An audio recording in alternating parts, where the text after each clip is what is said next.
Assalamualaikum warahmatullahi wabarakatuh.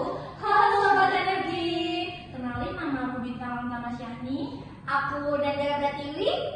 Nah, di sini kita akan membahas tentang PTK atau Panduan Tata Kerja dari Plan of Development revisi yang ketiga. Dalam dokumen ini dijelaskan beberapa prosedur dalam penyusunannya, yaitu pengajuan, evaluasi, serta monitoring Plan of Development untuk pengembangan lapangan minyak dan gas bumi. Pedoman ini mencakup seluruh dari proses penyusunan dokumen seperti buku usulan yang memuat aspek teknis, ekonomi, dan aspek HSE hingga proses persetujuan oleh SKK Migas dan pemerintah. Dalam dokumen ini juga diatur mengenai komponen utama POD seperti struktur dan sanksi serta mendukung keberlanjutan dari peraturan yang berlaku. Lalu kalau dalam konteks pengembangan energi nasional, apa sih tantangan utama dalam memenuhi ketentuan teknis dan administratif yang diatur di dalam dokumen ini? Kalau terkait konteks pengembangan energi nasional ya, tantangan utama apa sih gitu kan? Dalam konteks pengembangan energi nasional ini, tantangan utamanya tuh memenuhi ketentuan teknis dan administratif yang diatur dalam dokumen ini tuh meliputi seperti standar teknis prosedur dokumen ini. Kayak dokumen ini tuh menuntut penggunaan metodologi perhitungan yang sempat kompleks seperti forecast, perhitungan produksi dan recovery faktor gitu loh, serta mekanisme dari reservoir gitu. Jadi membutuhkan kompetensi tinggi dalam tim teknis untuk memadai akurasi dan kepatuhan terkait standar ketat. Juga yang kedua, pengelolaan data dan dokumen yang menyeluruh data ini harus dilakukan pengelolaan data ini.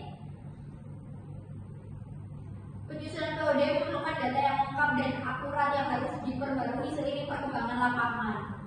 Terusan ada kepatuhan terhadap regulasi yang beragam dan berubah-ubah. Dokumen ini juga mengacu pada berbagai regulasi perundang-undangan dan peraturan menteri maupun peraturan presiden. Dengan hal itu kita diharapkan dapat meningkatkan kompleksitas hukum dan regulasi yang memerlukan pemantauan reguler dan menyesuaikan praktik di lapangan yang agar tetap sesuai. Dan yang selanjutnya ini pengelolaan sumber daya manusia dan infrastruktur dan perubahan data dan adaptasi terhadap situasi yang dinamis. Jadi ketika ada perubahan data selama pengembangan harus dilakukan monitoring yang efektif dan dilakukan penyesuaian pada POD-nya sehingga pengembangan bisa berjalan lancar sesuai dinamika pasar dan kondisi lapangannya. Jadi secara keseluruhan tantangan utama ini adalah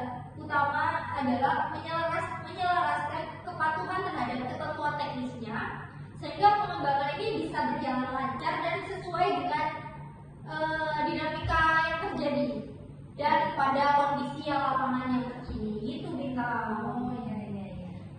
Jadi kayak berdasarkan dokumen ini, menurut Bintang, peran SKK Migas ini dalam memastikan kesesuaian rencana pengembangan dengan peraturan yang berlaku itu gimana ya? Ya, jadi peran SKK Migas dalam memastikan kesesuaian rencana pengembangan Plan of Development dalam peraturan yang berlaku sangat penting untuk mencakup beberapa fungsi utama, yaitu ada penyusunan dan evaluasi dokumen Plan of Development, yaitu SKK Migas bertanggung jawab untuk meninjau dan melakukan evaluasi terhadap usulan Plan of Development yang disusun oleh KKKS atau K3S.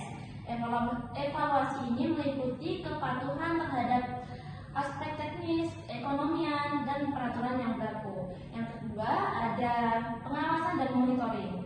SKK Migas ini melakukan pengawasan dan monitoring untuk pengembangan dan perubahan data selama proses pengembangan lapangannya, termasuk monitoring terhadap aspek teknis, lingkungan, sosial, dan administratif. Mekanisme ini memastikan bahwa setiap tahap pengembangan tetap sesuai dengan ketentuan regulasi yang berlaku saat ini. Lalu yang ketiga ada persetujuan dan validasi. SKK Migas ini memiliki wewenang untuk menyetujui plan of development dan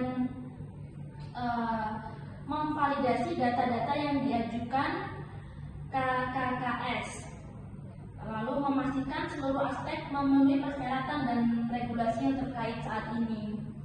Lalu yang keempat ada pelaksanaan tata kelola dan penegakan sanksi. SKK Migas ini memiliki peran yang menegakkan tata kelola yang berlaku, termasuk memberikan sanksi kepada KKKS yang tidak memenuhi ketentuan POD yang sudah disetujui atau yang melanggar regulasi. Lalu yang kelima ada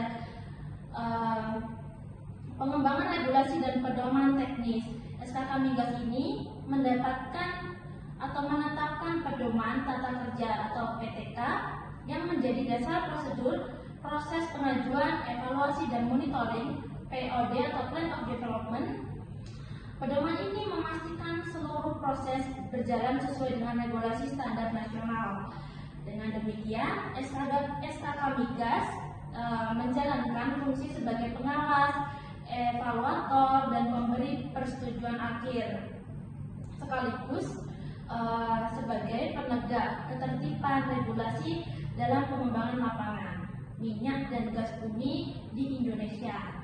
Nah, peran ini memastikan bahwa seluruh rencana pengembangan tidak hanya optimal secara teknis dan ekonomi, tetapi juga sesuai dengan kerangka hukum dan peraturan yang berlaku saat ini. Wah, keren ya SKK Migas ya, benar-benar dia itu sebagai apa tadi?